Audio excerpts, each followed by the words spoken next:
корейское имбирное печенье. И начинаем с самой главной вкусовой особенности этого блюда – это с имбиря. Имбирь, кстати, всего удобнее чистить именно ложкой. Именно так кожура отходит удобнее и быстрее всего, а мякоть остается наименее поврежденной, которая нам, собственно говоря, и нужна.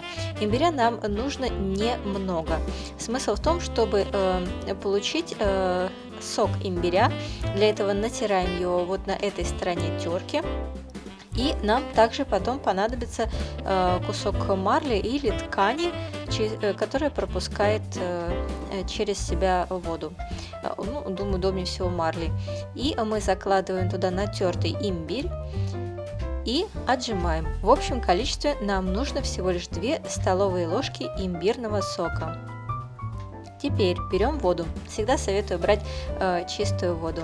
Вода 1 чайная кружка нам потребуется. Мы вливаем эту воду в имбирный сок и перемешиваем, чтобы смешать сок с водой. Теперь мы приготовим с вами тесто. Нам понадобится совершенно абсолютно обычная мука в объеме 2,5 чайных кружек, стандартные чайные кружки. Мы засыпаем муку в какую-то емкость для перемешивания и затем добавляем туда сахар в объеме 1 столовой ложки и соль в объеме 1 чайной ложки. Все это немного перемешаем и затем вливаем туда имбирную воду, которую мы с вами заготовили прежде. И начинаем замешивать тесто.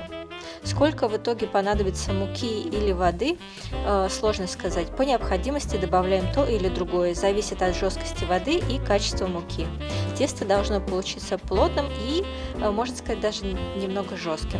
В общем, плотное должно быть тесто. Затем тесто мы разделяем на 2 равные части. Если хотим готовить со мной корейские пельмени с кимчи, в следующем видео.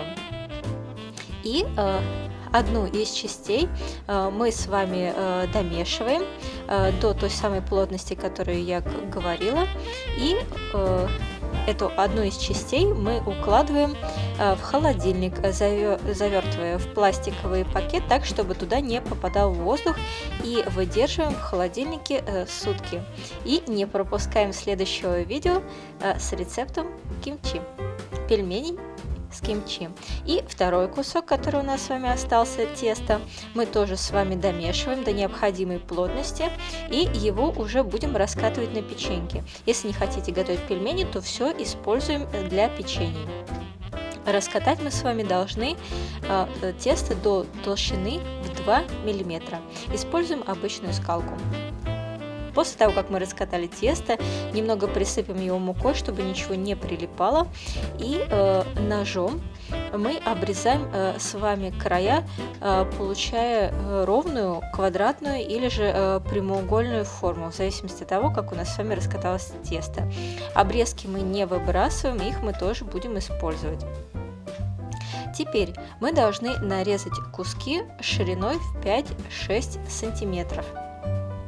И затем удобнее всего вот так вот, чтобы получить все печеньки одинаковые, удобнее всего делать это таким образом. То есть положить один пласт на другой и отрезать совершенно абсолютно такую же ширину. Обязательно не забываем присыпать мукой, чтобы ничего не прилипало друг к другу. Затем складываем пласты таким образом. И нам складываем их ровно, чтобы получить равные отрезки, и затем шириной в 2 см нарезаем вот такие вот кусочки. Это уже и будет окончательная форма нашего печенья. Можно взять часть кусочков за образец, или же, если у вас хороший глазомер, то можно и без образца нарезать. Теперь мы должны все эти кусочки разложить по отдельности. Сделать это все равно придется, потому что далее мы должны будем каждый из кусочков в отдельности надрезать. Немного присыпем опять мукой, но не слишком. Излишки муки нам тоже не нужны.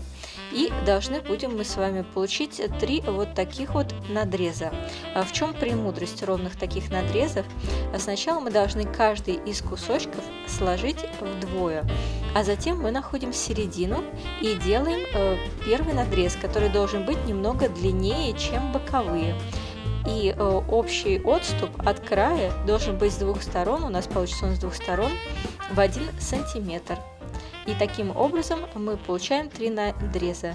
В середине более длинный и по краям более короткий. И затем мы должны свернуть это таким образом. То есть провернуть один из концов через полученный средний надрез. И немного подправим вот так аккуратно пальчиками, чтобы форма была красивая. Все выглядит достаточно просто, давайте посмотрим еще раз.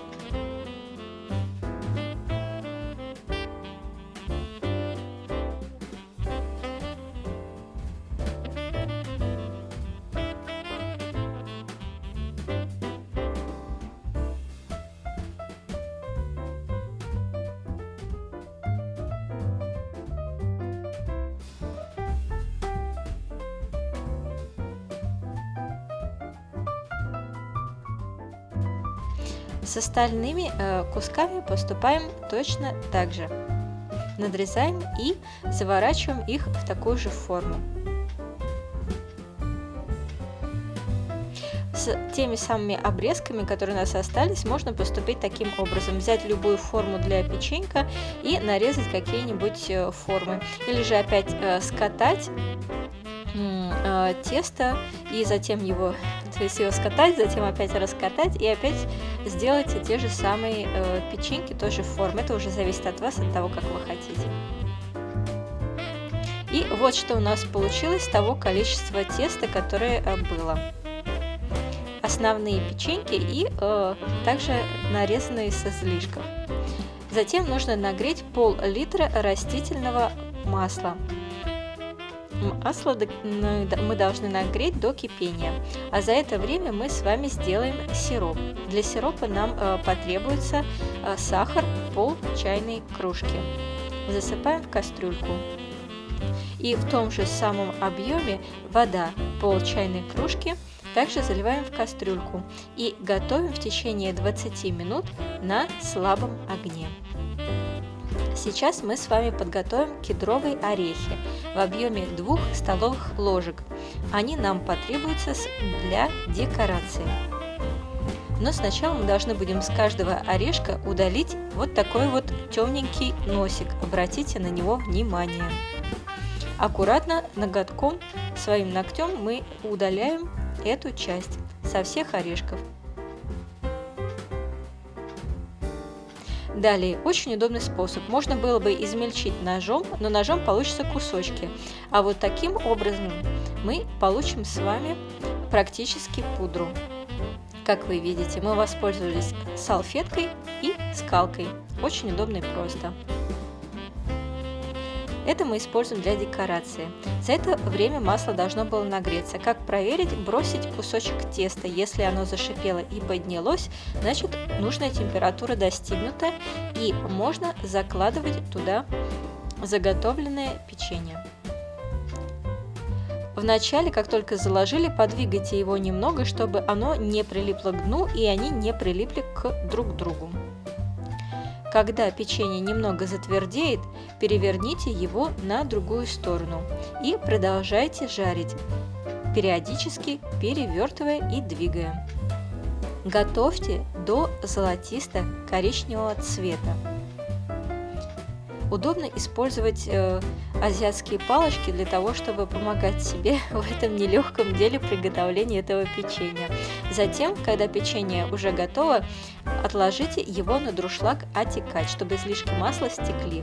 Каждый раз перед новой заправкой, перед новой жаркой партией печенья еще раз нагрейте масло до нужной температуры. Не закладывайте печенье сразу, а нагрейте, проверьте, достигнута ли нужная температура, и затем закладывайте печенье. Не забудьте про наши излишки, которые не лишние. Их жарим вместе с основным печеньем, как я и говорила, до золотисто-коричневого цвета. И опять откладываем все на дуршлаг, чтобы излишки масла стекли. Не забываем про наш дополнительный бонус. Теперь, сняв сироп с огня, Сразу добавьте в него 1 чайную ложку пудры корицы и хорошо размешайте, чтобы сироп приобрел коричневатый оттенок. Затем, заложив печенье в форму для перемешивания, вы заливаете его сиропом. Выливайте весь сироп.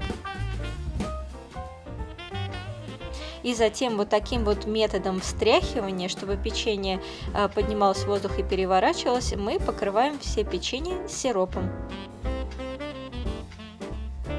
После этого нужно будет отложить печенье на дуршлаг, чтобы излишки сиропа с него стекли в какую-то емкость. То есть печенье у нас с вами получится сладким за счет сиропа, поэтому вначале мы не клали в него в тесто много сахара. Теперь, когда излишки сиропа стекли, можно приступать уже к сервировке и декорации. Сейчас я показываю способ, когда вы собираетесь подавать печенье к столу. Можно выложить его таким образом и сделать следующую декорацию. Такая сервировка и декорация входит в часть национального корейского экзамена по приготовлению традиционной корейской кухни, а это печенье является блюдом традиционной корейской кухни. Вот таким образом мы должны с вами набрать на нож раскрошенные прежде кедровые орешки и вот так вот аккуратно, смещая их с ножа, мы должны будем сделать полоску прямо посередине печенья. Такой способ удобный и обеспечивает идеальную полосочку посередине, идеальную декорацию. И вот смотрите, какая у нас красота с вами получилась. Оставшуюся часть печенья, которую мы не собираемся подавать к столу, мы с вами можем дальше оформить таким образом. Закладываем в емкость для перемешивания, засыпаем оставшуюся часть раскрошенных кедровых орешков и тем же способом, что и прежде, встряхивая, мы распространяем раскрошенные орешки по всем печеньям. И таким образом можно кому-нибудь сделать очень вкусный и красивый подарок. Уложить это печенье в коробочку. Кстати, это печенье корейцы готовят на свой лунный Новый год, который будет в 2020 году 25 января. Так что можно кому-то, если у вас есть знакомые из Азии, сделать очень хороший подарок. И будет у нас еще отдельное видео по тому, как оформлять эти коробочки с таким вкусным подарком. Не пропустите.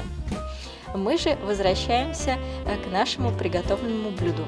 К нему по вкусу очень хорошо подходит чай из засушенных мандариновых корочек, как по цвету, так по вкусу, так и по запаху. Заливаем щепотку мандариновых корочек кипятком. И вот какая у нас с вами аппетитная красота получилась. Не могла не снять такое видео, которое сможет в полной мере передать всю красоту и аппетитность данного блюда.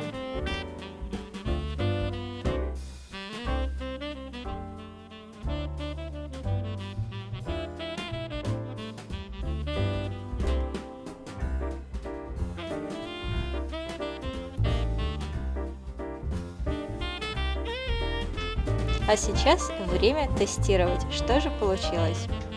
Хочу сразу сказать, что это печенье, оно имеет как приятный вкус, так и приятный запах. Пахнет оно корицей, а как только вы его надкусываете, то сразу же чувствуете легкий привкус имбиря. И оно очень хрустящее, и я думаю, понравится как взрослым, так и детям. Так что очень хорошее решение на Новый год и Рождество. Приятного вам аппетита!